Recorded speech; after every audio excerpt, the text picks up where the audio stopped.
ఎంపీగా పోటీ చేసిండు, గెలవలేదు. ఎమ్మెల్యేగా 2 సార్లు పోటీ చేసిండు, గెలవలేదు. కానీ ఎట్లనన్నా ప్రజాప్రతినిధి కావాలి అనే కోరిక మాత్రం అతనిలో చావలేదు.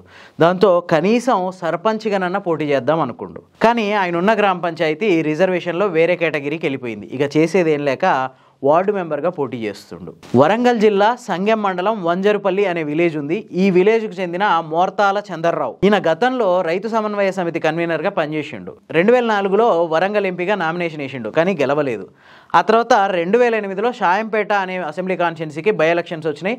అప్పుడు కూడా పోటీ చేసిండు, గెలవలేదు. ఆ తర్వాత ఆ అసెంబ్లీ నియోజకవర్గం డీలిమిటేషన్లో రద్దయిపోయింది.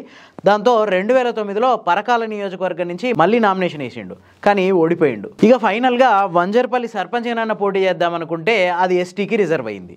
కానీ ఆ గ్రామ పంచాయతీలో ఒక్క ఎస్టీ మెంబర్ కూడా లేడు. సో అక్కడ సర్పంచ్ ఎలక్షన్స్ జరిగే అవకాశం లేదు. ఓన్లీ వార్డు మెంబర్ల ఎలక్షన్లు మాత్రమే జరుగుతున్నాయి. సో ఇక ఫైనల్గా వార్డు మెంబర్కి నామినేషన్ వేసిండు. వార్డు మెంబర్కి నామినేషన్ వేసిన తర్వాత ఉప సర్పంచ్గా ఎన్నిక కావాలనేది అతని ఆశ. సో అక్కడ సర్పంచ్ ఉన్నాడు కాబట్టి ఉప సర్పంచ్ చేతిలోనే చెక్ పవరు, సర్పంచ్ వ్యవహారాలన్నీ ఉప సర్పంచే చేయాలి. ఈ వార్డు మెంబర్గా గెలిస్తే ఉప సర్పంచ్ అయ్యి సర్పంచ్గా వ్యవహరించవచ్చు అనేది అతని అభిమతం.